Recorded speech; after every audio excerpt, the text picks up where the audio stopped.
Bonjour, nous sommes le 22 février 2019. Nous sommes dans une série de vidéos consacrées à un dialogue avec le mouvement qu'on appelle les cédévacantistes, et en particulier avec un cédévacantiste qui est connu sur internet, qui a publié des livres et qui s'appelle Adrien Abosi. Je voulais faire cette vidéo avec Adrien directement. C'est une vidéo par rapport au dialogue qu'il a eu sur la chaîne L'Esprit Franc, une vidéo du 16 février 2019 qu'il a publiée avec Virginie Vota. Mais Adrien préfère débattre par écrit. Et donc, il y a dans ma caméra ici un internaute tout à fait dévoué qui préfère garder son nom anonyme et qui va se présenter parce que il va jouer dans cette vidéo le rôle d'Adrien en essayant évidemment de ne pas du tout trahir sa pensée, de la respecter comme c'est le cas, et pour me permettre de donner des réponses qu'on va essayer d'organiser. Alors voilà, je vous laisse vous présenter. Voilà, eh bien, moi je suis un internaute lambda, j'ai vu la vidéo l'Église ne peut ni se tromper ni nous tromper. Alors jusque-là on est d'accord, c'est toujours ça. Et donc comme M. Abosi ne souhaite pas intervenir sur l'internet, sur YouTube, nous avons convenu avec Arnaud que je prenne sa place pour exprimer stricto sensu ce qu'il a dit dans cette vidéo, de façon que Arnaud puisse en débattre et exposer son point de vue par rapport à ça. Voilà. Voilà. Je ne suis personne, je ne suis qu'un transmetteur, voilà. Tout à fait. Et si Adrien, évidemment, n'est pas d'accord, eh bien, on reste ouvert pour la faire avec lui un de ces jours, s'il le veut. Alors voilà, vous pouvez commencer, si vous voulez. Voilà. Alors, donc, il s'agit de la vidéo sur l'Esprit Franc, comme a dit Arnaud, du 16 février 2019. L'Église ne peut ni se tromper, ni nous tromper. Dans cette vidéo, M. Abosi aborde principalement trois sujets. Alors, le sujet principal, c'est évidemment Vatican II, les textes de Vatican II et leur validité. Deuxièmement, l'infaillibilité pontificale, les magistères ordinaires et extraordinaires. Et troisièmement, le pape François, qui n'est pas adoré par M. Abosi. Le pape François et son texte co-signé avec le grand imam d'Al-Azhar, Ahmed El-Tayeb, qui s'appelle, ce texte-là s'appelle document sur la fraternité humaine pour la paix mondiale et la coexistence commune. Voilà. Donc ces trois sujets sont abordés dans la vidéo. Une vidéo longue qui dure 52 minutes, donc je vais en donner des extraits de textes qui sont cités et de ce que dit M. Abosi, en n'en retirant rien, ni retranchant rien, mais évidemment ce n'est pas la vidéo in extenso. J'ai pris les points qui me paraissaient saillants. Voilà. Oui, donc, parce que c'est nécessaire. De toute façon, la vidéo voilà, était très fouillée. Donc, d'aucuns pourront prétendre qu'il y a une part de subjectivité. Oui, peut-être, dans mon choix, mais on ne peut pas faire autrement. Voilà, c'est les circonstances. Tout à fait. Et alors, voilà, allez-y. Voilà.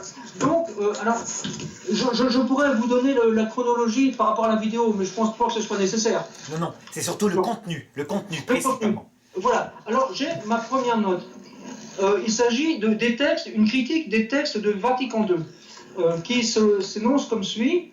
Les notes de bas de page des textes conciliaires de Vatican II se réfèrent généralement à d'autres textes de Vatican II, quand ce n'est pas au film Le Festin de Babette ou au soufisme d'Ali al-Kawash. Voilà. Donc, autrement dit, M. Abosi reproche au contenu de Vatican II d'être autoréférentiel, en quelque sorte. Voilà. Alors je répondrai, il faut absolument comprendre que le concile et ses textes ne doivent jamais être lus tout seul. Un texte tout seul est un texte mort. Le pape Benoît XVI a donné la directive. Vous lisez Vatican II dans les aspects dogmatiques, parce qu'il n'y a pas que des aspects dogmatiques, il y a des grandes parties pastorales, ça veut dire liées à telle époque, et vous lisez toujours à la lumière de tous les anciens dogmes qui sont infaillibles. Ça veut dire qu'on ne peut pas lire Vatican II à part en faisant une rupture, on le lit avec le reste. Voilà. Voilà. Alors, j'ai oublié de préciser au début que deux livres principalement étaient cités dans la vidéo. Premièrement, le nouveau livre de M. Abosi, L'infaillibilité pontificale, paru aux éditions Altitude. Et deuxièmement, un livre du collectif Saint-Robert Bellarmin, qui est titré 60 ans de religion conciliaire. Donc voilà. Donc les intervenants dans cette vidéo s'appuient aussi en particulier sur ces deux livres-là, oui. Principalement. Donc je continue dans le développement de la vidéo. Il y a une citation de Dom Béranger sur ce qu'il appelle l'hérésie antiliturgique. Voilà, je donne la citation qui est rendue par M. Abozit, telle qu'elle. C'est en effet le second principe de la secte antiliturgique, donc c'est presque tout le monde chez les catholiques, que de remplacer les formules de style ecclésiastique par des lectures de l'écriture sainte. Voilà ce qu'il dit. Alors, là, Dom Guéranger, il écrit au 19e siècle. C'est le premier abbé de la restauration de Solesmes. C'est vrai que c'est un formidable sage au point de vue liturgique. Mais, en ce qui concerne la liturgie, il faut bien comprendre qu'on ne peut pas opposer les avis de l'Église dans la liturgie, qui sont marqués effectivement d'une protection par l'Esprit Saint, et l'Écriture sainte. Ce serait aberrant.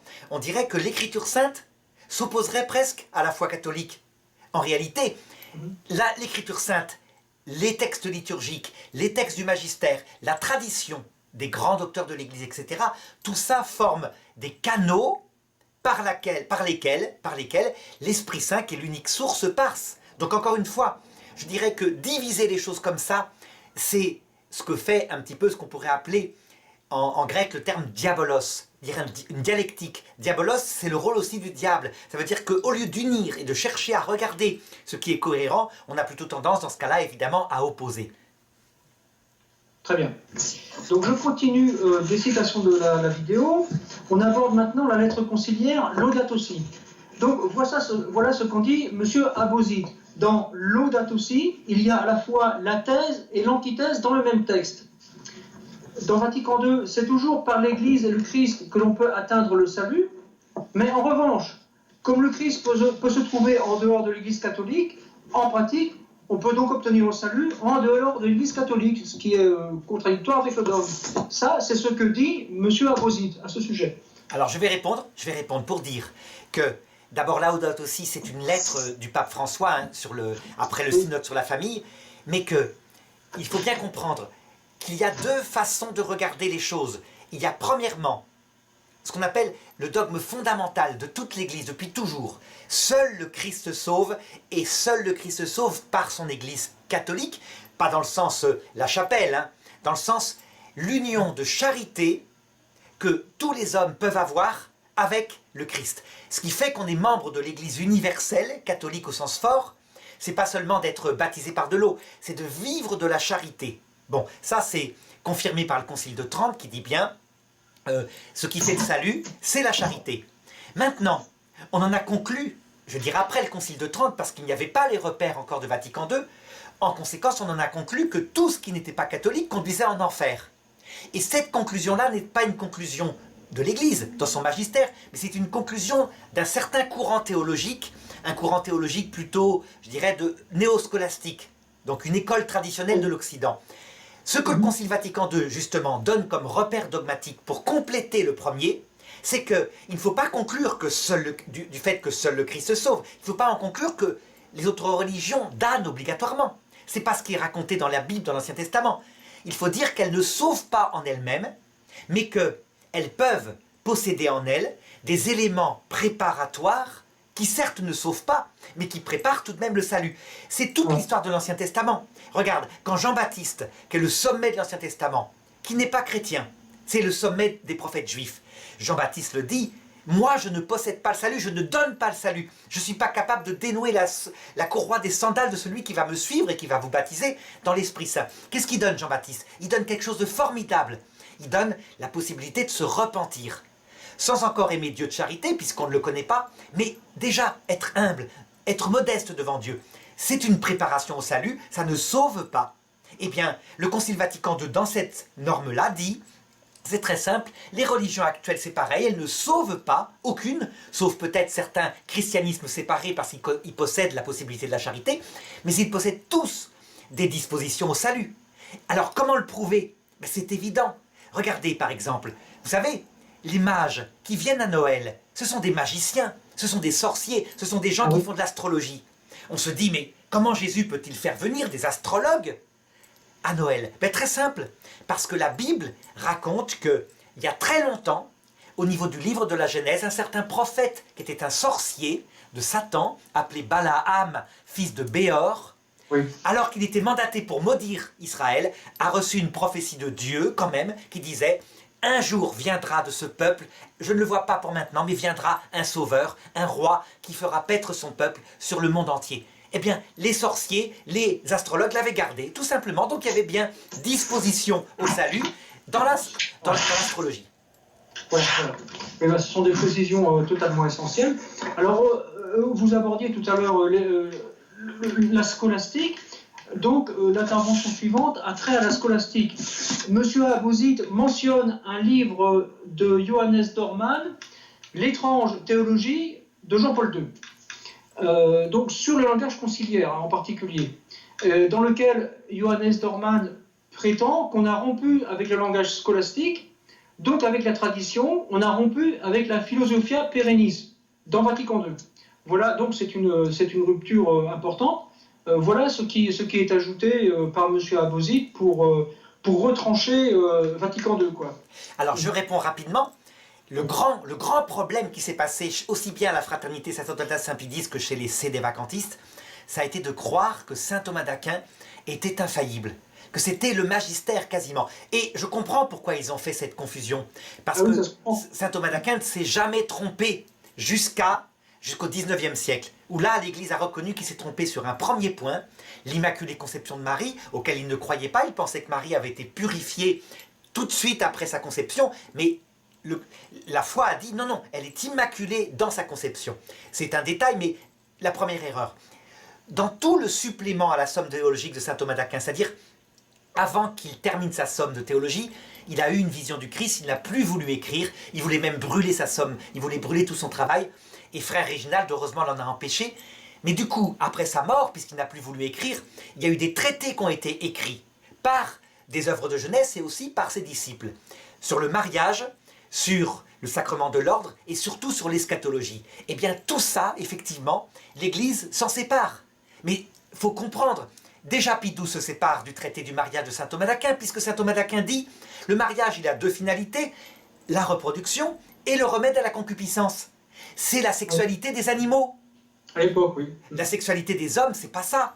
Elle a comme fondement l'amour choisi des époux, elle a comme finalité l'augmentation de cet amour et, uni indissociablement, le don de la vie. Le remède à la concupiscence, c'est pas une finalité du mariage. Ça, c'est parce qu'on est frappé par la faiblesse. Donc, il fallait bien réformer. Ça veut dire qu'on se sépare de saint Thomas d'Aquin sur ces points-là, tout en le gardant comme le docteur commun pour tout ce qui était avant. Et c'est normal, seul le magistère est infaillible. Voilà, saint Thomas était sans doute le plus grand docteur de l'Église, mais enfin, il n'était pas couvert par la faillibilité pontificale, évidemment. Tout à fait. Voilà.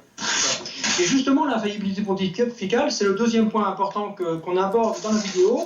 Donc, j'y viens. La faillibilité pontificale. Alors, M. Dabozit mentionne que met le pape dans l'exercice de ses fonctions, etc. Bon, le terme me paraît imprécis. Et ensuite, il mentionne l'infaillibilité dans le catholicisme. Il dit, dans le catholicisme, un bloc monolithique. Et il compare le catholicisme avec l'islam, le judaïsme, d'autres religions. Bref, en faisant valoir que le catholicisme est un bloc monolithique. Enfin, en toute logique, si on avait voulu comparer avec d'autres religions, il aurait fallu comparer le christianisme avec l'islam, le judaïsme et autres, etc. Enfin, voilà. Et pour le coup, le christianisme n'est plus un bloc monolithique. Enfin bref, ça c'était une incise par rapport à ce qu'il disait. Je parle maintenant de l'infaillibilité pontificale et s'agissant du magistère extraordinaire et du magistère ordinaire et universel, je retransmets les citations, les définitions qu'en donne dans son livre M. Abozid. Alors voilà, pour le magistère extraordinaire, il s'agit du jugement solennel de l'Église, je précise bien, définissant un dogme en matière de foi ou de mœurs. Les jugements solennels peuvent être exprimés dans différents cadres, comme les conciles ou les constitutions dogmatiques. Donc voilà pour le magistère extraordinaire. Et maintenant, il donne la définition du magistère ordinaire et universel, enseignement universel de l'Église en communion avec le pape.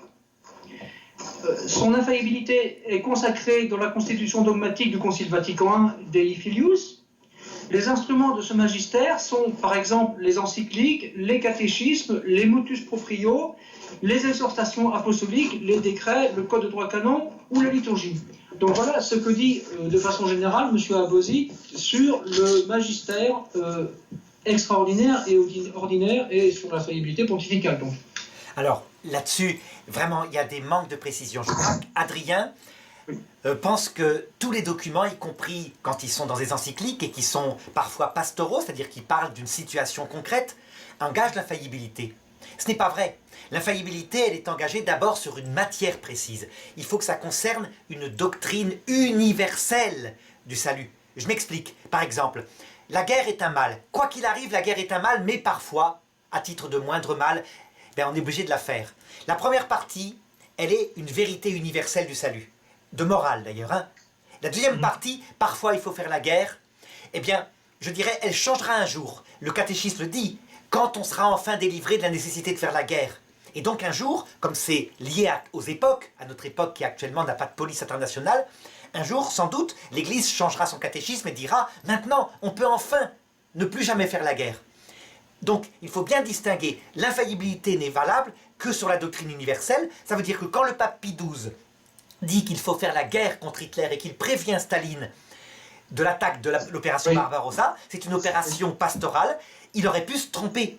Les papes ne sont pas infaillibles en pastoral, c'est très important. D'autre part, petite nuance, hein, le magistère extraordinaire, sa définition précise, il n'a eu lieu que dans l'Église 2 fois, je crois, c'est quand une chose n'est pas dans l'Écriture. Voilà. C'est extraordinaire, c'est précis. Voilà. Ça aussi, plus tard, le fait que le magistère extraordinaire n'ait été produit que 2 fois dans l'Église catholique est tout à fait contesté dans le principe par M. Abosit qui s'en explique. Parce qu'il confond avec le magistère solennel. Le magistère solennel, c'est quand l'Église utilise un ton solennel et que la chose est déjà dans l'Écriture clairement, mais que l'Église le définit. Donc il y a des centaines et des milliers de dogmes du magistère solennel.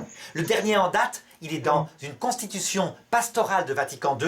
Il n'y a qu'à regarder, hein, Gaudium et Spes 22.5, ça paraît bizarre, une constitution pastorale. Mais oui, il peut y avoir dans des constitutions pastorales des passages qui sont dogmatiques, où l'Église dit « Nous devons tenir que l'Esprit Saint, par un moyen connu de lui, propose à tous son salut. » Ça, c'est... L'Église l'a peut-être pas voulu, les pères l'ont peut-être pas voulu, mais le ton est solennel, c'est donc du magistère solennel. Et c'est une matière doctrine universelle. Le magistère ordinaire, c'est quand le ton est simple. La plupart des dogmes du Concile Vatican II ont un ton paisible. Le Concile de Jérusalem, c'est du magistère ordinaire aussi, parce que le ton est paisible. Et voilà. Donc, vous soutenez de manière générale que le magistère se prononce en matière de salut. Salut, mais 2 choses. La doctrine du salut, oui. Donc ce que c'est que le salut, et deuxièmement, la manière d'aller dans le salut, c'est-à-dire la morale universelle. Par exemple, voilà. Est-ce que Dieu veut de l'avortement, par exemple? Voilà. Ah oui, d'accord. Alors donc ça se rapproche de ce que dit M. Abosit, mais il ne dit pas tout à fait la même chose sur le contenu du magistère ou le but du magistère. M. Abosit dit bien que le magistère extraordinaire définit un dogme en matière de foi ou de mœurs. Ah oui, il a raison. Il a raison.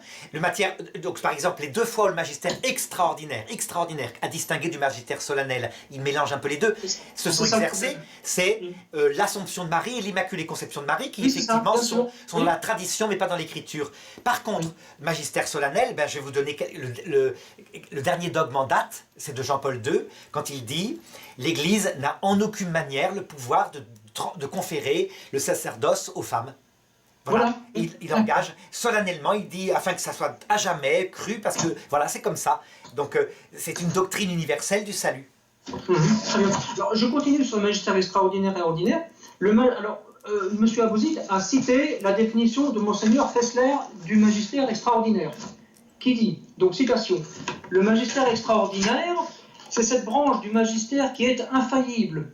L'infaillibilité est engagée lorsque le pape, dans le cadre de ses fonctions, en vertu de son autorité, définit une doctrine sur la foi et les mœurs, et que cette doctrine doit être tenue pour toute l'Église, doit être tenue pour vrai par toute l'Église, je suppose. Voilà. Oui. Alors, voilà la définition de Monseigneur Fessler. Regarde, je ne sais pas ce que dit Monseigneur Fessler exactement dedans. Tout ce que je peux vous dire, c'est que, par exemple, le credo défini par le Concile Vatican II à travers le pontificat de Paul VI en 1968, tout est du magistère solennel. Tout engage la foi. C'est un credo qui fait 8 pages, qui est extrêmement détaillé. Il engage la foi. Évidemment, quand on veut chercher le livre des dogmes précis, on le trouve dans le Denzinger. le Denzinger. Exactement, oui. Voilà. Et c'est un livre qui est épais comme ça, qui est édité par Cerf, qui fait donc 4 cm d'épaisseur, donc il y en a beaucoup de dogmes solennels. Hein, d'accord?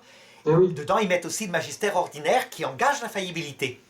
Mais je crois que l'erreur que fait Adrien, c'est de croire que une position pastorale dans une encyclique engagerait le magistère. Non, quand ça concerne telle époque, eh bien, c'est pas du magistère, ça engage la prudence de l'Église. Et elle peut se tromper parfois sur ces domaines-là. Alors, par la suite, M. Abouzid souligne quelque chose d'essentiel regardant l'infaillibilité. Voilà ce que dit M. Abouzid dans la vidéo. On nous dit qu'en gros, cette infaillibilité pontificale n'a été engagée que 2 fois. Donc c'est ce dont on parlait tout à l'heure. En fait, c'est l'infaillibilité du magistère extraordinaire qui a été engagée 2 fois, tandis que l'infaillibilité, là je suis d'accord avec Adrien, l'infaillibilité du magistère solennel et ordinaire ont été appliquées des milliers de fois. Voilà. Alors, ce que dit M. Abouzid à ce sujet, il dit que c'est faux. Il dit que l'infaillibilité du pape, sans plus de précision, a été engagée chaque fois que le pape produit une définition dogmatique. Oui. Et il insiste bien sur ce point. Je continue. Constitution dogmatique de Vatican I, je cite, « Le magistère ordinaire de l'Église ne s'exerce pas ponctuellement, mais c'est une infaillibilité qui est quotidienne. » Donc ça fait partie, c'est aussi dans Dei Filius. Hein. Donc voilà, donc M. Abouzid souligne bien la quotidienneté, la continuité par nature de l'infaillibilité. Tout à fait. C'est pour ça que le pape Jean-Paul II a ajouté dans le code de droit canonique, par la constitution ad tuendam fidem, le fait qu'il fallait adhérer au magistère ordinaire. Mais attention maintenant, dans le magistère ordinaire, il faut que ça porte sur une doctrine universelle du salut. Encore une fois, pas une doctrine particulière. Je vais donner un exemple. Le Concile Vatican, les papes dans Quanta Cura, etc., disent la liberté de discuter de toutes les idées, la liberté d'adhérer à toutes les idéologies est une aberration. Et elle va conduire à des malheurs. Eh bien, Quanta Cura, c'est un décret pastoral, et ils ont raison. Le pape de l'époque a raison. On ne peut pas donner à des gens comme ça n'importe quelle doctrine. D'ailleurs, c'est pour ça qu'il y a des lois françaises qui disent l'apologie du nazisme, par exemple, est interdite. Alors on se dit, mais du coup, le Concile Vatican II, qui admet la liberté de conscience, la liberté de réunion, etc., eh bien, il s'oppose à un dogme du XIXe siècle. Non, c'est une pastorale qui s'oppose à une autre pastorale. C'est-à-dire qu'on change la pastorale, à l'époque, était très tenue, avec des barrières pour empêcher les gens d'aller dans n'importe quelle idéologie. On la change en prenant acte du fait que les gens veulent pouvoir lire tout, veulent pouvoir discuter tout. On la change en supprimant l'index et en disant, ben d'accord, vous lisez tout, et nous, on va vous expliquer humblement où est la vérité, où est le mensonge, et les brebis qui sont du Christ nous écouteront. Évidemment, c'est une pastorale extrêmement risquée, parce qu'on voit bien que les papes du XIXe siècle avaient raison. Ça a produit la guerre 14, la guerre 39-45, le communisme. C'est clair. Oui. Donc, oui. Voilà. Très bien. Donc, je continue le déroulement de la vidéo. On aborde Pie XII. Pie XII rappelle dans son encyclique Humani Generis que les encycliques appartiennent au magistère ordinaire. Donc, on tient là, on est d'accord. Non, je ne suis pas d'accord. Tout dépend. Ah bon? Regarde, ça dépend. Les encycliques, dans les parties où elles définissent une vérité dogmatique, oui. Même par le magistère ordinaire. Mais par contre, la partie de l'encyclique où le pape dit « Bonjour mes frères, je vous salue », etc., c'est pas de l'infaillibilité. Quand le pape dit « Et je vous engage à prier maintenant avec force pour telle intention », ça s'appelle de la pastorale. Il faut distinguer les passages. De même que dans des documents pastoraux du Concile Vatican II, donc qui n'engagent pas l'infaillibilité. Par exemple, les moyens de communication, il faut s'en servir. Ben oui, c'est prudentiel, c'est du bon sens. Il peut y avoir des passages qui sont dogmatiques, quand ça touche une doctrine universelle. Donc il faut discerner de quoi on parle. La matière du sujet est importante. Doctrine universelle du salut, où es-tu? Voilà. Il me semble que M. Abouzid s'en tient très strictement à ce qui est donné. Il tient en particulier à la quotidienneté de l'infaillibilité, en vertu de ceci qui est totalement essentiel. Voilà, je cite, « Le pape est infaillible à cause de la promesse de Jésus-Christ, effectivement, et de l'assistance continuelle de l'Esprit. » Donc là, on en revient aux sources. Mais il se trompe. L'Église, même dans le Concile Vatican I, le dit. L'infaillibilité s'exerce quand il est sur son siège de pierre. Déjà, il faut qu'il soit dans sa fonction de pape. Par exemple, quand le pape Benoît XVI écrit un livre en disant « Je signe cardinal Ratzinger alors qu'il est pape », il ne veut pas engager l'infaillibilité. Il dit « J'écris sur Jésus-Christ, j'écris comme théologien ». Donc les papes, à titre privé, ne sont pas infaillibles. Par exemple, le pape Jean XXII, qui affirmait à titre privé que les âmes des saints n'entreraient au paradis qu'à la fin du monde. Il est contré par son successeur, le pape Benoît XII, qui émet un dogme dans la constitution Benedictus Deus en disant non, dès maintenant, dès que le purgatoire est fait, les âmes des saints rentrent dans le paradis, dans la vision béatifique. Là, il engage la faillibilité. Voilà, très bien. Alors maintenant, on a une citation du pape François. On aborde, je crois, le document sur la fraternité humaine pour la paix et la coexistence commune, co-signé avec le grand imam d'Al-Azhar, Ahmed El-Tayeb. Oui. Voilà. Et donc, la critique en est faite plus tard. J'aborde maintenant le texte Evangelii Gaudium de Vatican II. Les catholiques, voilà, je cite, enfin, on en extrait la substance apparemment. Hein. Du pape François. Les catholiques et les musulmans adorent le Dieu unique. Donc M. Abosi nous dit c'est une hérésie. Le Dieu des musulmans n'est pas trinitaire, donc on n'a pas le même Dieu. Alors là, Voilà. c'est très facile de répondre. De même, l'épouse qui est dans la chambre à coucher de son époux, imaginez une maison, l'épouse qui est avec son époux, elle connaît son cœur. La servante qui est à la cuisine, qui travaille pour lui, qui est sa servante, qui n'a jamais connu son cœur parce qu'il lui donne des ordres. Est-ce qu'on peut dire qu'elle sert le même homme? Bien sûr que oui, elle sert le même homme. Et pourtant, elle ne connaît pas les secrets de son cœur. Eh bien, il faut dire que c'est le même Dieu. C'est le même Dieu, c'est le Dieu unique. D'ailleurs, le Dieu décrit par la philosophie qu'on atteint par la raison avec des voies d'accès rationnelles, c'est aussi le Dieu unique qu'a créé. Mais ils ne connaissent pas son cœur. Seul le Christ a révélé sa vie intime. Mais ça ne veut pas dire que ce n'est pas le même Dieu. De même, Moïse, qui croit qu'il n'y a pas de vie après la mort, du moins il n'enseigne jamais, qui pense que pour des histoires comme par exemple, je ne sais pas, manger tel animal, il faut lapider les femmes, etc., qui permet la répudiation, il ne connaît pas le Dieu trinitaire, il ne connaît pas le cœur de Dieu, et pourtant c'est le vrai Dieu. C'est le vrai Dieu, mais qui se révélait pas entièrement. C'est pour ça que Jésus dit à propos de Moïse, vous adorez ce que vous ne connaissez pas, et nous, bientôt, l'heure vient bientôt, nous adorerons en esprit et en vérité, ça veut dire en connaissant qui nous adorons, et ça c'est effectivement donné par Jésus-Christ seulement. Voilà, donc cette assertion que ce n'est pas le même Dieu en vertu de la nature trinitaire, c'est une assertion très imprudente. En fait, ça veut dire que ce n'est pas la même religion. Ce n'est pas la même religion. C'est pas la même chose, voilà. La finalité, ce qu'on appelle le terme adoré, c'est une personne qui a créé le monde, qui est unique, qui est toute puissante. C'est vrai, c'est le Dieu, c'est pas le démon, hein, c'est le Dieu unique. Mais par contre, le rapport qu'ils ont avec, c'est un rapport de serviteurs qui ne connaissent pas le cœur et la raison profonde de Dieu, alors que nous, chrétiens, grâce à Jésus-Christ, nous avons un rapport d'amis et quelquefois même d'épouse mystique, nous connaissons son cœur. Voilà la différence. Et j'ajoute que l'islam, tel que je l'ai défini, qui est une autre religion, ne donne pas le salut. Ça, l'Église l'affirme. Pourquoi? Pour une raison simple. C'est qu'il refuse justement une relation d'amour surnaturel avec Dieu. Il dit c'est pas possible, Dieu est grand, nous sommes petits.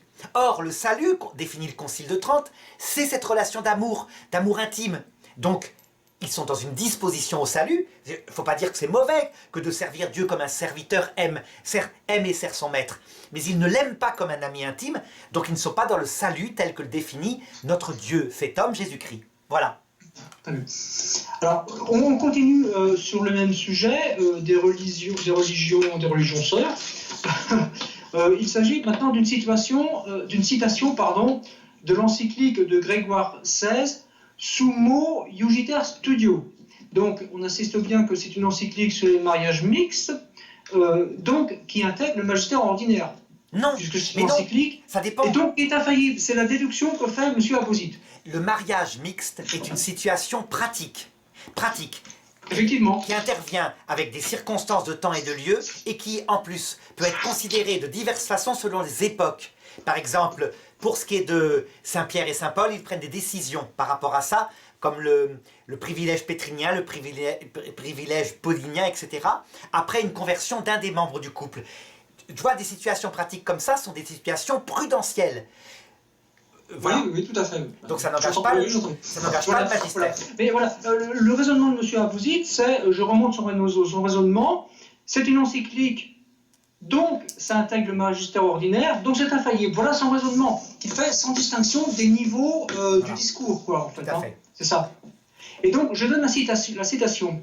La Sainte Église universelle enseigne qu'il n'est pas possible d'adorer Dieu en vérité, sauf en elle, et affirme que tous ceux qui sont en dehors d'elle, de l'Église, ne seront point sauvés. Donc, conclusion de M. Abouzid, un non-catholique ne peut adorer Dieu en vérité. Voilà. Et ensuite, alors je vais commenter ça. Il suit avec le pape François, une citation du pape François, qui est la suivante. Nous le demandons par notre foi commune en Dieu, ce que conteste totalement M. Abouzid, donc en vertu de ce que j'ai présenté tout à l'heure de son raisonnement. Alors d'abord, adorer Dieu en vérité, ça veut pas dire que les autres l'adorent dans l'erreur totale, ça veut dire l'adorer en connaissant son cœur. C'est-à-dire que aimer un homme, par exemple, pour une jeune femme, aimer un homme en vérité, ça veut dire qu'elle l'aime sans se tromper sur son illusion, son apparence extérieure, elle a connu son cœur. Elle sait que c'est vraiment quelqu'un qui correspond à son cœur. Ça nous est donné par Jésus-Christ, on se met à adorer Dieu en vérité, puisqu'on connaît sa vie trinitaire, son infini amour, son infinie humilité, il la révèle à la croix. Les autres ne peuvent pas l'adorer en vérité, puisqu'ils ne connaissent pas ce cœur. Donc ils l'adorent, non pas dans le mensonge, mais dans l'ignorance. Tu vois l'erreur? Vous voyez, la différence, c'est que lui, il dit, il l'adore dans le mensonge. Jésus va dire, ils adorent dans l'ignorance. Vous adorez celui que vous ne connaissez pas. Ça ne veut pas dire qu'ils n'ont pas des parties de la vérité. Ils en ont, puisqu'au moins ils savent qu'il est unique. Ils savent qu'il a créé le monde. C'est bien des parties de la vérité. Mais ils ignorent son cœur. Voilà, l'erreur qui vient de la scolastique, ça a été de dire, voyez, ils sont perdus parce qu'ils sont dans le mensonge. Mais non, pas forcément. D'autre part, en ce qui concerne le mariage avec eux, il y a d'abord, avant de voir un mariage sacramentel, qui implique un engagement à rester fidèle pour le meilleur et pour le pire, puisqu'on imite la façon dont Dieu nous aime, on en est le sacrement. Il y a un mariage d'abord qui est donné à tout le monde, c'est le mariage naturel. Ça veut dire qu'un homme et une femme non chrétiens, quand ils se marient et qu'ils se promettent fidélité pour le meilleur et pour le moins bon, peut-être pas jusqu'au pire, donc jusqu'à la trahison de l'autre, quand même, hein. Là c'est surnaturel, cette chose-là. Eh bien, c'est un vrai mariage, un mariage reconnu par Dieu. Un mariage d'ailleurs dont le prophète Malachie dit « J'ai contre toi une chose grave, tu as renié la femme de ta jeunesse avec qui tu avais fait un serment. » Il le dit à des juifs, ça montre bien que le mariage juif était un vrai mariage. Eh bien l'Église, qu'est-ce qu'elle va regarder? Quand un homme qui vit du mystère de Jésus-Christ se marie avec une femme, par exemple, qui n'en vit pas encore, est-ce qu'on peut admettre un mariage tout de même qui, au moins du côté de l'homme, serait pour le meilleur et pour le pire? Elle dit oui, et elle peut le décider, elle pourrait dire non, mais c'est une affaire pastorale, ça dépend des époques.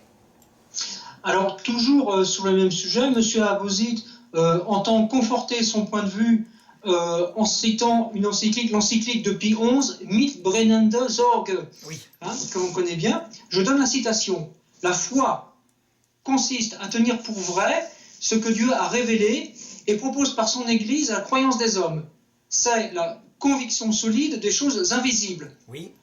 Conclusion de M. Abouzid, pour avoir la foi, il faut être catholique, et il reproche, en particulier au pape François, que officiellement aujourd'hui, l'Église a une foi commune avec les grands imams Ahmed Al-Tayeb, alors sans doute en vertu de ce document qui a été co-signé tout récemment, là, voilà. Alors, bon. Je réponds, c'est très simple. Quand le pape Pie XI dit cela, il n'a pas mis le mot, parce que ça paraissait évident à l'époque, la foi catholique consiste en ceci, cela. Et il a raison. Mais oui. La foi avant l'Église catholique, elle existait, puisque Abraham, qui n'avait pas eu la révélation du Christ, ni de la Trinité, a été sauvé par sa foi et par ses œuvres, ajoute l'épître de Saint Jacques. Donc il y a une foi juive, ça existe. D'autre part, puisque les musulmans se réfèrent à l'Ancien Testament juif sur certains points, qu'ils adhèrent au fait que Dieu s'est révélé à Abraham, ils ont donc une foi théologale, qui est une foi musulmane, mais ils n'ont pas par contre la charité théologale, puisqu'ils refusent d'aimer Dieu comme un ami, je l'ai dit. Leur amour est donc différent, ils aiment Dieu comme un maître. Par contre, est-ce qu'ils peuvent avoir l'espérance théologale de la vision béatifique. Ben oui, les musulmans attendent la vision béatifique. On croit souvent qu'ils n'attendent qu'un paradis charnel. Non, ça ce sont les... Comme toujours, hein, chez nous il y a la même chose. Il y a des gens qui croient que le paradis c'est un jardin de délices et l'enfer c'est un four de feu où on grille. Parce que c'est un langage charnel qui est donné aux gens charnels. On sait avec saint Augustin que le paradis c'est la vision de Dieu d'abord. L'amour de Dieu poussé jusqu'au mépris de soi. Et l'enfer c'est d'abord l'amour de soi poussé jusqu'au mépris de Dieu et du prochain. Donc il faut voir hein, ces choses-là. Donc je conclurai en disant, il y a une vraie foi musulmane, une foi théologale, mais une foi qui n'est pas la foi chrétienne, bien sûr, qui est une foi qui n'est pas pleinement accomplie. Et donc, maintenant, la vidéo continue, en particulier sur le pape François, notre pape d'aujourd'hui, auquel M. Aposit fait de très nombreuses critiques. Je donne une citation. Ce siège apostolique n'a jamais autorisé ses fidèles à prendre part au congrès des non-catholiques. Voilà. Oui. Voilà c'est une citation que donne M. Aposit. Je ne sais pas où il l'a trouvée, mais enfin bon, c'est une critique au fait que le pape François, assez récemment, s'est rendu à Dubaï pour co-signer ce document, quoi, qui est très critiqué. Alors, bon. je réponds très rapidement. Là, on voit bien que c'est une décision pastorale. D'ailleurs, on voit la même chose dans le Christ, dans son évangile. Au début de sa vie apostolique, il refuse de parler et de guérir les non-juifs. Il dit « Je n'ai été envoyé qu'à la maison d'Israël ». Sa pastorale, au début, c'est de prêcher à la maison d'Israël. Et puis, juste avant sa mort, il change de pastorale, il se met à parler à des païens, en particulier à des Grecs, et à leur dire des secrets absolument uniques. Il leur dit, si le grain de blé tombé en terre ne meurt pas, il reste seul, donc c'est le mystère de la croix, avec la kénose. Et bien voilà, le Christ a changé de pastorale, l'Église, elle change de pastorale. À un moment donné, elle dit, nous ne fréquenterons pas les non-chrétiens, et nous regarderons uniquement la partie en eux qui est erreur, hein, pas terreur, mais erreur. C'est une pastorale à partir du 4e siècle jusqu'au à peu près, je dirais, au 20e siècle. Et maintenant l'Église change de pastorale en disant « Nous pourrons discuter avec eux et nous allons aussi regarder le verre à moitié plein, donc les parties de vérité qu'il y a en eux. » C'est une pastorale, elle est critiquable, elle a des aspects positifs, des aspects négatifs. Par exemple, il y a des gestes de Jean-Paul II au niveau pastoral qui sont très critiquables, comme par exemple embrasser le Coran. Certains ont dit « Mais voyez, ça veut dire... » Oui, alors qu'en fait, il explique « J'ai embrassé les semences de la vérité. » Voilà. De même que quand j'embrasse l'Ancien Testament, il n'y a pas le salut dans l'Ancien Testament, mais il y a des semences de la vérité. Il y a aussi beaucoup d'erreurs dans le Coran. Et donc peut-être qu'il n'aurait pas dû faire ce geste-là, admettons. Mais à un moment donné, quand on refusait de discuter avec les musulmans ou avec les bouddhistes, eh bien, on insistait sur leurs erreurs, mais l'inconvénient, c'est qu'on ne voyait pas assez les parcelles de vérité qu'il y avait en eux. Vous voyez, il y a vraiment du positif et du négatif dans chaque pastorale quand elle change. Voilà, et je suppose qu'on est aujourd'hui particulièrement sensible à ce genre de questions, étant donné dans nos pays occidentaux, en particulier, ce qui se passe regardant l'islam, on est devenu hypersensible par rapport à l'islam, donc les choses évoluent aussi, quoi, hein, en dehors des questions purement théologiques, voilà, les sensibilités changent, donc ça influence certainement aussi le point de vue qu'on a sur ces choses-là. En particulier, le fait que le pape François soit allé à Dubaï, ça c'est quelque chose qui, apparemment, chez certaines personnes est insupportable, quoi. Voilà. Je vais vous donner en 2 phrases ce qu'il faut tenir la foi catholique concernant l'islam.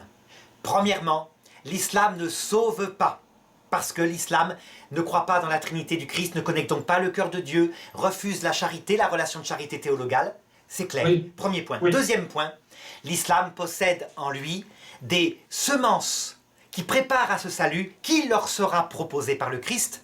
Ça, c'est Gaudium et Spes 22.5. Quant aux semences, elles sont citées par le document Nostra Aetate. Ils croient en un Dieu unique.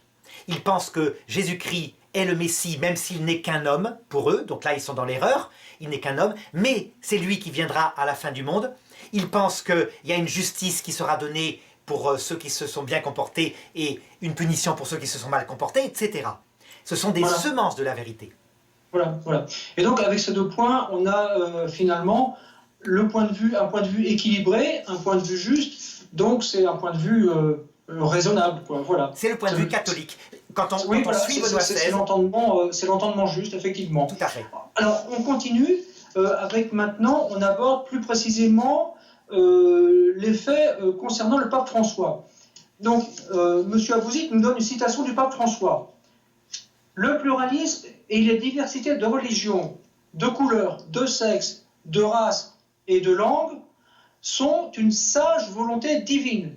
Je souligne une sage volonté divine par laquelle Dieu a créé les êtres humains. Alors, M. Abouzid continue. Pourtant, citation hors de l'Église, point de salut, Dieu a permis que les autres religions existent, nous dit M. Abouzid, c'est un fait, mais il ne les a jamais voulues expressément, comme il n'a jamais voulu, par exemple, la réforme. Voilà. Alors, on va répondre à ça. Encore une fois, tout se comprend d'abord par la doctrine et la pastorale. La doctrine, il a raison. Il n'y a pas de salut en dehors de l'Église catholique, non pas la chapelle. Hein. Dans l'Église catholique, telle que l'a définie le pape Pie XII, ça veut dire la relation de charité avec Dieu. C'est comme ça. Quant à dire que, il faut ajouter ça que connaissait pape Pie XII, que Dieu va proposer ce salut à tout homme. Nous devons le tenir. Nous savons à peu près quand est-ce qu'il le fait. Il le fait à l'heure de la mort, dans le passage. Chose que, effectivement, saint Thomas contestait, mais que sainte Faustine raconte. C'est une sainte catholique. Hein. Bon. Alors, ceci étant dit, vous pouvez me redire les objections. C'était quoi? Oui. Je vous les redonne. Ah oui, voilà, ça y est, je l'ai. Non, pas la peine, je m'en souviens. Il me fallait juste la retrouver.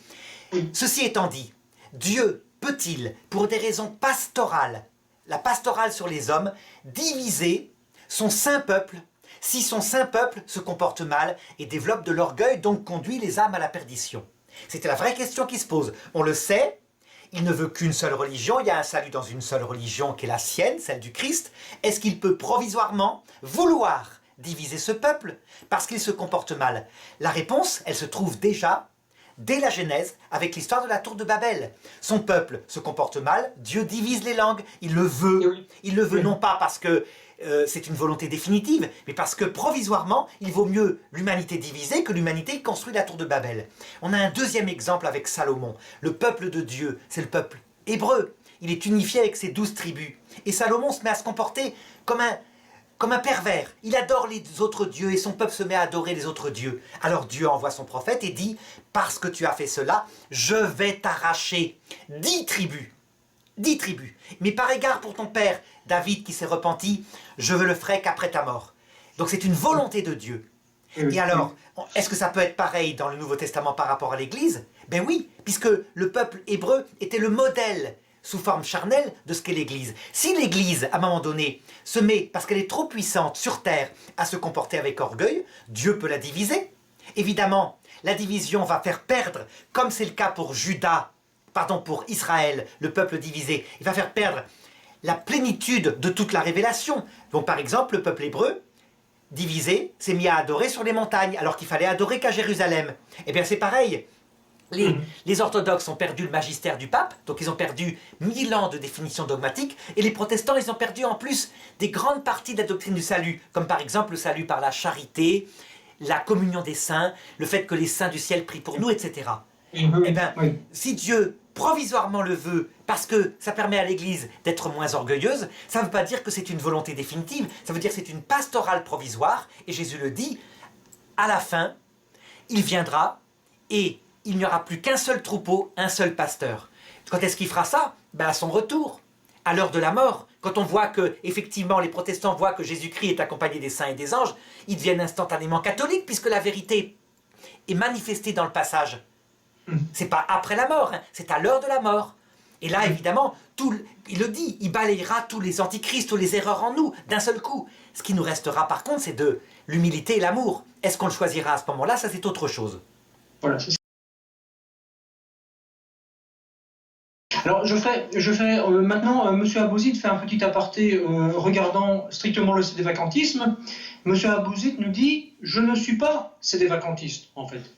En fait, je suis fidèle au catholicisme, au magistère de l'Église, n'étant pas sédévacantiste ou autre, je n'ajoute ni ne retire rien au dogme. » Voilà, M. Abouzid se définit ainsi en homme qui s'en tient strictement au dogme. Il ne se définit pas spécialement comme sédévacantiste à cause de ça. Moi, je crois que M. Abouzid, en fait, est fidèle à la pensée, de saint Thomas d'Aquin. Voilà. Et il oui. pense que c'est le dogme. Je pense que c'est ça qui s'est passé. Effectivement, saint Thomas d'Aquin pense que Dieu ne propose pas son salut à tout homme, puisqu'il admet des millions de bébés morts sans baptême dans une sorte d'enfer éternel qu'il appelle les limbes. L'Église s'y oppose parce que l'Église a défini par son magistère solennel un dogme, dans Gaudium et Spes 22.5, le salut sera proposé à tout homme. Reste que l'Église ne sait pas comment encore il est proposé, qu'elle demande aux théologiens de trouver. On peut dire que chaque concile, ça a été comme ça. L'Église a ajouté un repère présent dans la Révélation qui a permis de sortir d'une synthèse théologique qui avait pu prendre un mauvais chemin.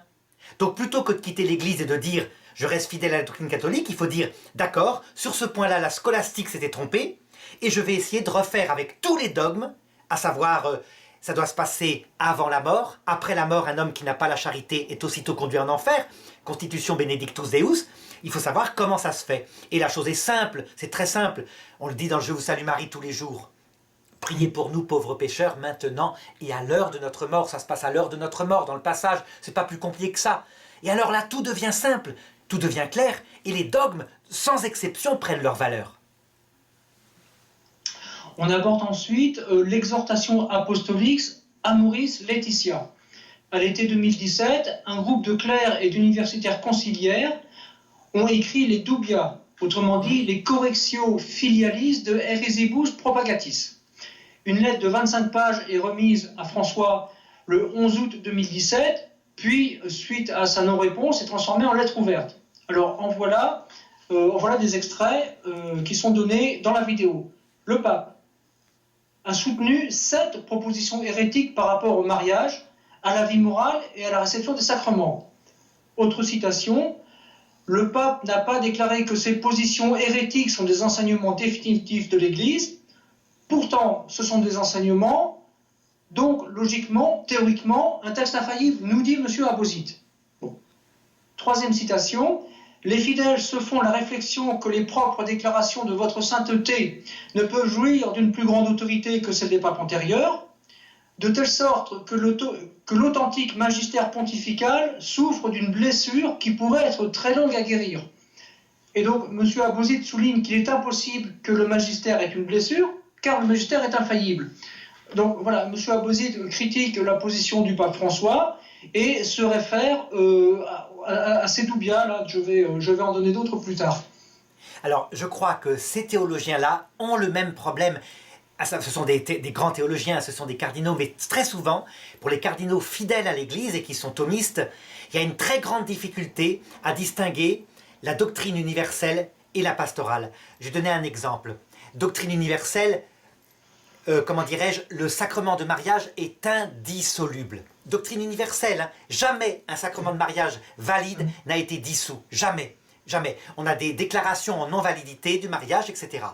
Et donc, normalement, une personne qui se remarie, n'est-ce pas, civilement, après un divorce, alors que son sacrement a été reconnu comme valide, eh bien, elle est en état d'adultère. C'est vrai. Mais le problème, c'est que ce mot, l'état d'adultère, eh bien, le pape Jean-Paul II le dit. Regardez ce qu'il veut dire. Il y a plein de situations. Il faut distinguer, dit-il, déjà à l'époque.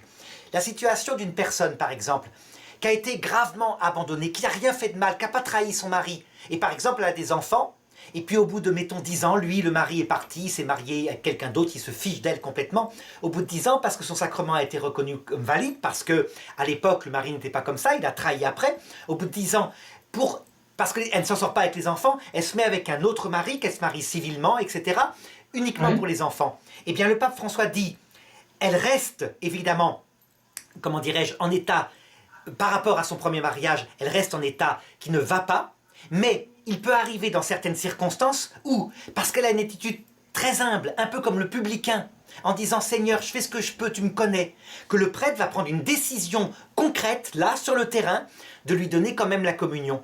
Et il dit « Je donne l'autorisation pastorale à des prêtres de regarder ces situations-là et de parfois leur donner la communion. » C'est donc un décret pastoral. Évidemment, au niveau doctrinal, si on disait « Ah ben, elle n'est plus en état de péché du tout », je veux dire en état d'adultère du tout, pardon, je me suis trompé, j'ai employé un mauvais mot là, hein. Oui. Elle n'est pas en état de péché, pas forcément. Elle est en état d'irrégularité, parce qu'elle n'a rien commis.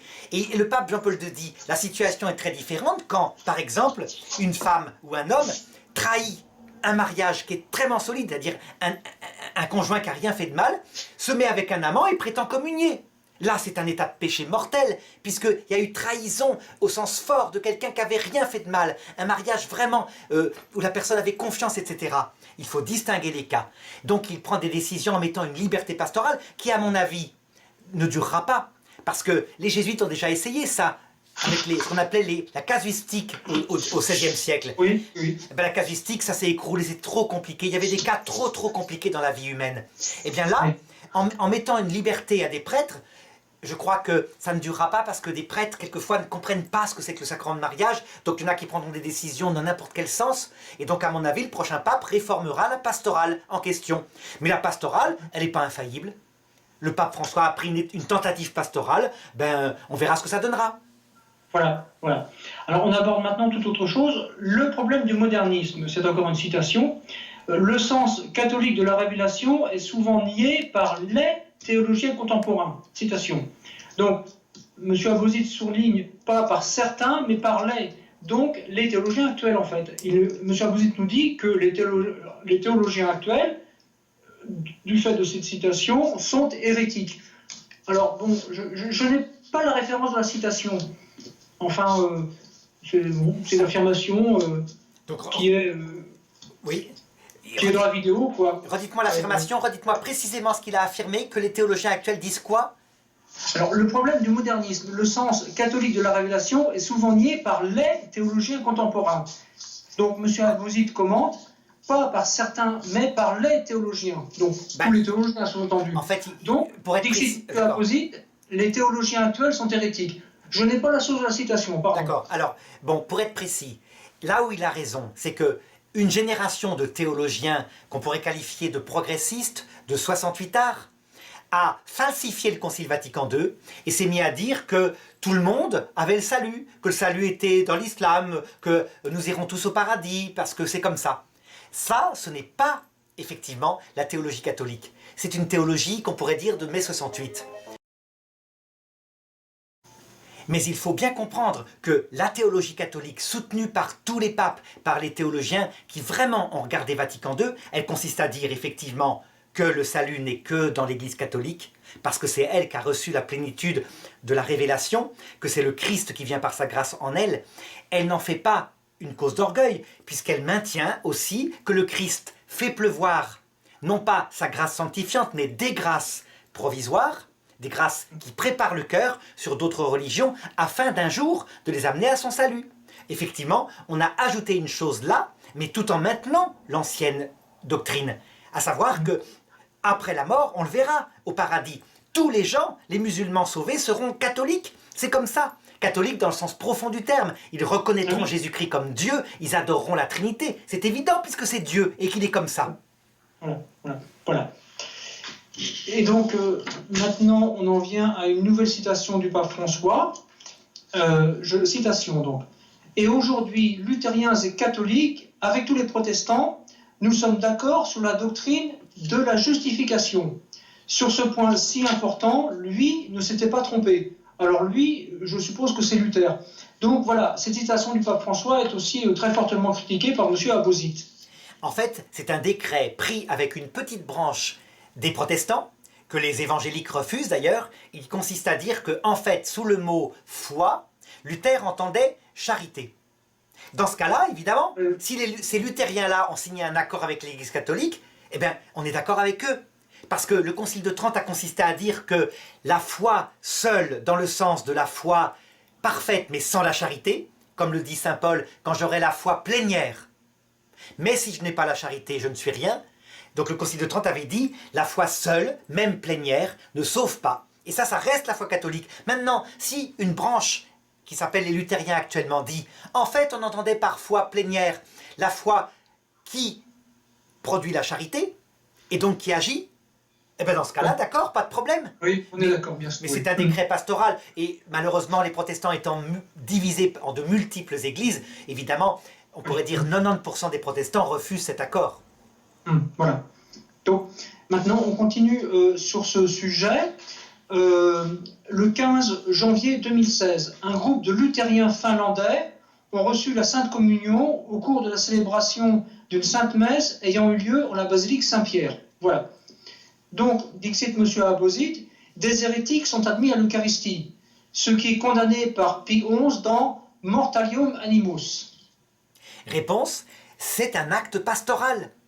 Si on n'est pas d'accord avec un acte pastoral, puisque les papes ne sont pas infaillibles en pastoral, on peut le dire. Le pape Benoît XVI le disait d'ailleurs. Quand on est face à un acte comme ça, une décision pratique, pratico-pratique, hein, eh bien, Oui. on peut la critiquer. On peut la critiquer. Ah, oui, Il s'agit de l'Eucharistie quand même. oui, Hein. bien sûr, mais c'est pareil. C'est un acte pratique. Il n'a pas décrété que la foi des protestants était la même que la foi catholique. Il a donné l'Eucharistie à des protestants. S'il l'a fait comme ça, c'est un acte pastoral, un acte prudentiel, qui est critiquable ou pas. Ce que demande le pape Benoît XVI, c'est de le faire avec un esprit ouvert. Pour regarder ce qu'a voulu faire le pape François. Moi, personnellement, je vais vous dire ce que j'en pense. Je pense que c'est une erreur, que les protestants ne croient pas en la présence réelle, et donc il ne faut pas leur donner la communion. Parce que c'est évidemment, pastoralement, c'est un signe mauvais. Par contre, je suis tout à fait pour donner la communion aux orthodoxes. Pourquoi? Parce que la foi orthodoxe, elle croit en la présence réelle. Mais les orthodoxes, eux, ne sont pas d'accord pastoralement. Ils diront, nous ne donnons pas la communion aux catholiques, même s'ils croient en la présence réelle, parce qu'ils se sont séparés de nous, etc. Ils sont beaucoup plus durs pastoralement, comme nous, on l'était dans le temps. La pastorale, ça va, ça vient. Les orthodoxes changeront peut-être leur pastorale un jour. La pastorale, c'est prudentiel. C'est pas de l'infaillibilité. C'est est-ce que ça va donner des effets positifs ou négatifs? Voilà. Alors, ensuite, M. Abauzit pose la question, qui est hérétique? Il prétend qu'on a une interprétation restrictive des hérétiques et que donc, selon nous, les luthériens d'aujourd'hui ne sont pas hérétiques, étant donné ce qui s'est passé. Ne sont pas hérétiques à cause de leur ignorance. Il mentionne le catéchisme de Saint Pie X et il dit « On est hérétique quand on conteste avec obstination le moindre dogme de l'Église catholique. » Oui, voilà. Mais attention, ça implique une condition précise. Qu'on conteste le moindre dogme de l'Église catholique en le connaissant tel qu'il est, pour ce qu'il est. Et dans ce cas-là, on est hérétique. Ça veut dire que quand on rencontre un pasteur protestant qui connaît parfaitement, par exemple, la théologie catholique sur la communion des saints, le fait que les saints du ciel sont vivants, qu'ils prient pour nous, qu'ils agissent pour nous, si lui, objectivement, connaissant ce dogme catholique, il le nie, là on pourra dire qu'il est hérétique. Mais la plupart des protestants, ils ne savent pas ça. Ils croient que nous, catholiques, on adore presque comme Dieu, les saints et les anges. Et donc on est idolâtre. Donc ils font une erreur d'interprétation. Donc ils ne sont pas hérétiques, ils sont dans l'erreur concernant notre théologie.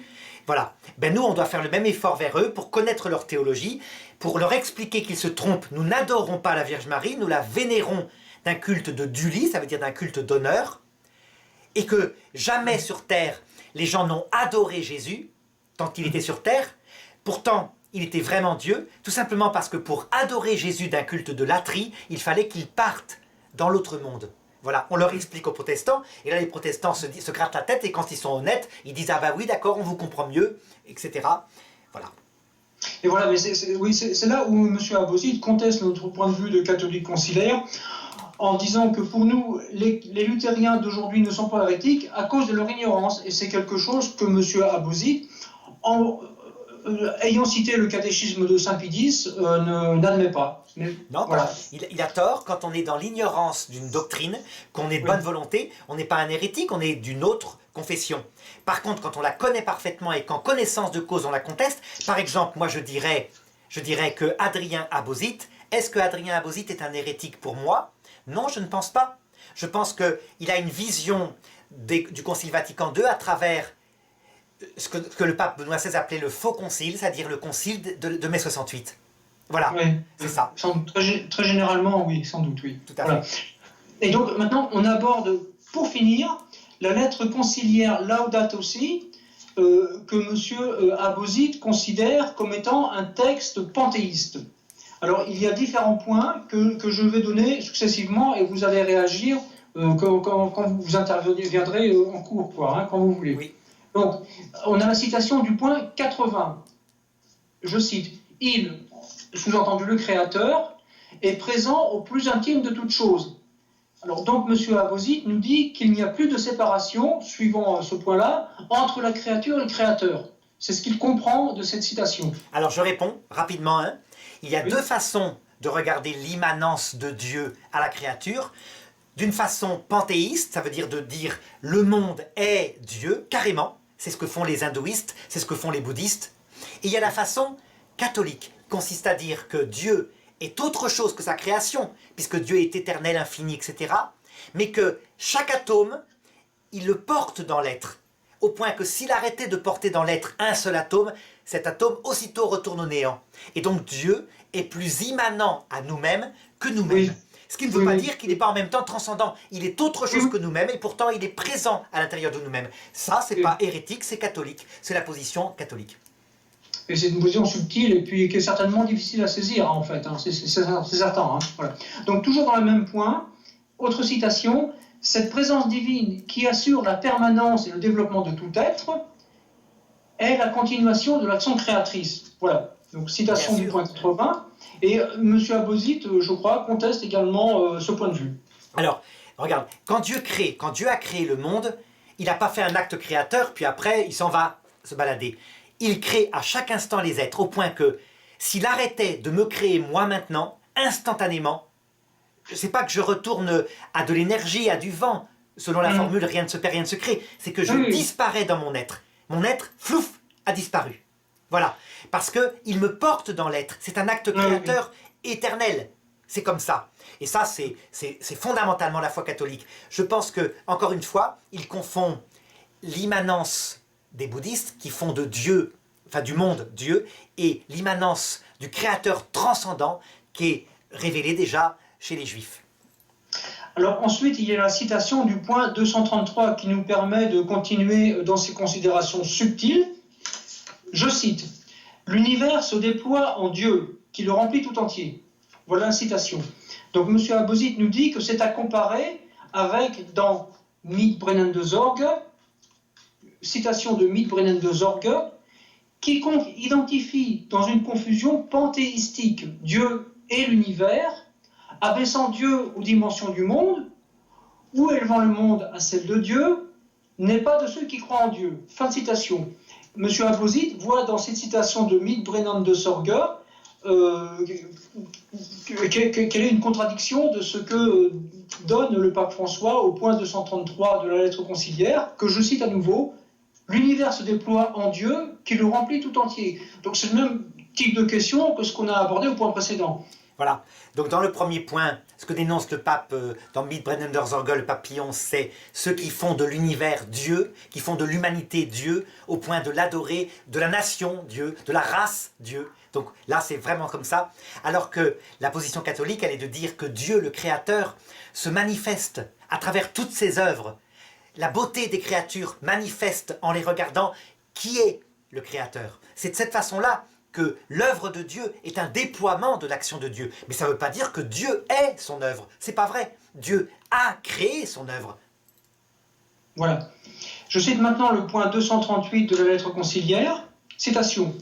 « Le Père est l'unique source de tout, fondement aimant et communicatif de tout ce qui existe. » Et plus loin, « Le Fils s'est uni à cette terre. » M. Abauzit pose la question, est-ce catholique ?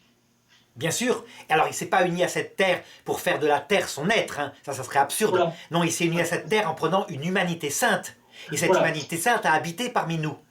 Cette humanité, c'est son humanité à lui, Jésus-Christ. Hein. Donc attention, ceux qui font par exemple de Jésus-Christ un grand esprit qui aurait fait de l'univers entier son corps, c'est absurde. D'ailleurs, je ne connais pas une hérésie qui dise ça. Je ne crois pas que ça existe, une hérésie comme ça. Je ne crois pas. C'est la première fois que j'entends ça. Une sorte de panthéisme. Voilà. Voilà. Enfin, il s'agit d'une citation donc, de la lettre conciliaire, hein, que ce sont des extraits que donne M. Abauzit. Hein. Donc il faut l'interpréter catholiquement, hein, pas l'interpréter... Il faut l'interpréter catholiquement, mais M. Abauzit nous donne la citation brute, et ensuite il pose la question. Voilà ce qui se passe dans la vidéo. Hein. Mais c'est pareil, est-ce que je pourrais dire qu'il est hérétique sur ce point-là? Non, non, simplement, il a pris une interprétation, je dirais, avec un aspect accusateur, et il a décidé que ce texte-là, il fallait le lire selon un sens panthéiste, mais ça va dans le sens de ce qu'on appelle le sédévacantisme, même il dit qu'il ne l'est pas. Oui, En effet, si oui. ce sont des faux papes, alors ils disent des hérésies. Et donc pourquoi pas chercher le panthéisme chez eux. En réalité, non, il faut regarder le sens obvi, le sens catholique de ces termes-là. Oui, donc on est un petit peu dans un problème d'état d'esprit généralement, c'est Oui. comme ça. Donc, un point suivant, point 239, on va bientôt finir. Je cite, « Pour les chrétiens, croire en un Dieu qui est un et communion trinitaire incite à penser que toute la réalité contient en ce sein une marque proprement trinitaire. » Oui. Voilà la citation. Donc, M. Abauzit en tire que toute la réalité est Dieu, donc c'est du panthéisme. Dixit M. Abauzit. Voilà. Et ça ne veut pas dire ça, ça veut dire qu'en fait, le Créateur, cause de tout, a mis dans notre âme, dans les animaux aussi, des vestiges, des images de sa Trinité. Par exemple, notre âme, faite avec l'intelligence qui ressemble au Verbe, la volonté qui ressemble au Saint-Esprit. Et Oui. eh bien, c'est vrai que c'est trinitaire.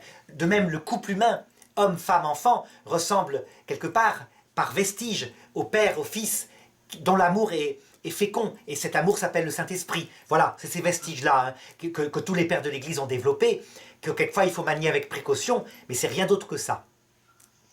Voilà. Et donc, dernière citation de la lettre conciliaire Laudato Si, le point 53. Citation. « Chaque être humain peut prélever de la bonté de Dieu. » Voilà. Donc, M. Abauzit nous prétend que c'est purement et simplement du paganisme. Non, même Lucifer, qui est un démon, ou les damnés, en regardant leur être, je dis bien, on sera admiratif devant la création de Dieu qui a créé des êtres aussi parfaits, aussi structurés. Et pourtant leur choix est contre Dieu, leur choix est négatif. Mais ça veut dire que même un damné, de par son être structuré par le Créateur, révèle quelque chose du Créateur. De même, par sa liberté, qui s'oppose à Dieu, ça révèle une chose, c'est que Dieu a fait de lui une vraie personne, capable de le renier, donc doté d'un libre arbitre. Donc, comme dit saint Thomas d'Aquin, le damné lui-même révèle quelque chose de la gloire de Dieu. Eh oui, eh oui. Et donc, on finira cet échange avec une toute dernière citation de la lettre conciliaire. Enfin, c'est pas une citation, c'est plutôt une question purement de terminologie, de termes. Dans les points 66, 67, 76, 78, M. Abauzit a trouvé le terme de pensée judéo-chrétienne. M. Abauzit, voilà, pensée judéo-chrétienne, tout simplement, qui est un terme couramment usité, forcément. Mais là, il se trouve dans la lettre conciliaire Laudato Si du pape François. Et donc, M. Abauzit fait la critique que la pensée judéo-chrétienne, terme qu'utilise le pape François, cela n'existe pas, disant qu'on est soit juif, soit chrétien. Bon, on va terminer là-dessus. C'est voilà, une critique de termes. Bon. Notre foi catholique est fondée comme un roc sur les révélations que Dieu a données au long de l'histoire au peuple juif. Si nous n'avions pas la foi dans l'unicité de Dieu, notre Trinité tomberait dans n'importe quoi. C'est parce que nous sommes fondés sur la révélation faite à Moïse que Dieu est l'Éternel et qu'il est unique que nous pouvons croire que sa vie intime est trinitaire. Donc c'est bien une pensée judéo-chrétienne, et je dirais même, le christianisme, c'est un judaïsme accompli. C'est ce que dit le pape Pie XII. Ça veut dire que nous avons été jusqu'à l'accomplissement. Mais attention, que cela ne soit pas source d'orgueil pour nous, parce que notre accomplissement n'est pas encore achevé.